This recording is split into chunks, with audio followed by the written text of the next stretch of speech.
So yung babaeng napanood ninyo na nag-aerial ballet, ang pangalan niya ay si Sabrina. Alam niyo ba? May lahi siyang, tatay to, makinig ka, Japanese, Hawaiian, at Pinoy. Ang galing, di ba? Yun ang kanyang mga lahi at mapapanood niyo po siya sa The Great American Circus on December 21 hanggang January 4, 2011 at SMX Convention Center. For tickets, please call SM at 470-2222 or Ticket World at 891-9999.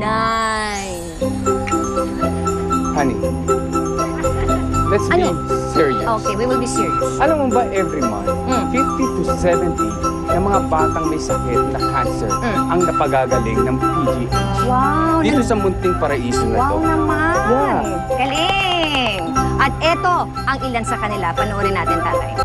Bayang magiliw, perlas ng silanganan, alab ng puso, sa dibdib mo'y buhay. Siya si Yvette Magdalene Bayed, isa sa libo-libong mga batang may sakit na cancer na natulungan at nabigyan ng pag-asa ng Munting Paraiso. Hi po, ako po si Yvette Magdalene Bayed. Ako po ay cancer patient na chronic myeloid leukemia po ang sakit ko. Pero ngayon po, survivor na po ko. At ako po ay gusto ko po maging katulad nila Faith Cuneta, Taylor Swift po, Charis Pempenko. Mahilig po kasi akong kumanta. Isa si Yvette sa daang-daang mga bata na nabigyan ng ikalawang pagkakataong gumaling at mabuhay ng normal na Munting Paraiso. Salamat po sa mga tumulong sa akin. At isa na po na si Mother Ricky Reyes. Thank you rin po sa mga nagbigay po ng gamot ko at mga nagpatuloy po. At mga nagdarasal po para sa mga cancer patient. Thank you po. Pero hindi lahat ng mga bata dito ay maswerte tulad ni Yvette. Marami ang patuloy pa rin na nilalabanan ang kanilang karamdaman.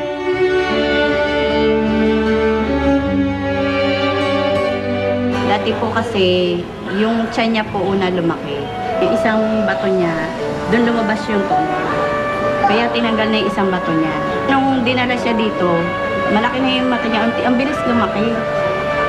Nung mga bandang July, yung tiyan niya lumaki ulit. Yung hindi na siya kumakain talaga, nangayayat siya. Hindi siya kumakain, hindi natutulog, iyak lang ng iyak. Yung pala yung yung atay niya naman. Ito po. Pero nung nagsimula kaming mag-chemo, unti-unti lumiit yung mga buko niya. Ngayon, okay na siya. Nung nag-start kami ulit na mag-chemo, ayun, naglalakad, nagtatatak, bumalik yung niya, yung sigla niya. Sa loob ng Munting Paraiso, iba't ibang bata ang iyong makakasalamuha.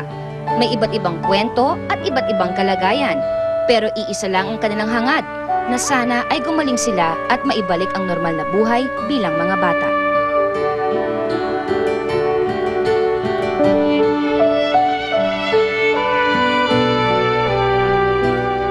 Marami na rin mga bata na hindi lang may sakit na cancer, kundi mga walang magulang at sadsad pa sa kahirapan. Ang natutulungan at nabibigyan ng pag-asa dito sa Munting Paraiso. Naku, maswerte tayo, tatay, dahil tayo ay malusog, buong ating pamilya, kumakain tayo ng 3 beses o higit pa sa isang araw, at sana ay kahit sa maliit na paraan ay maibahagi naman natin ang ating swerte sa mga taong talagang naghihirap, lalo na yung mga bata nandito sa Munting Paraiso. Diba? Kami po mismo ay nagpapasalamat sa lahat-lahat po ng tumutulong sa mga bata dito, at sana mas marami pa ang magbigay ng kanilang tulong. Hindi lamang financially, kundi yung kanilang, yung presence lang nila is more than enough, di ba, tatay? Yes, honey, ang mapasaya nyo, kahit isang araw lang mga bata dito, ay malaking bagay na yan sa kanila. Piliin mo na i-entertain sila, nalilimutan nila na meron silang mga sakit. Yan. At para ma-entertain sila, honey, tiyak na magugustuhan nito. Sa The Great American Circus, panoorin natin!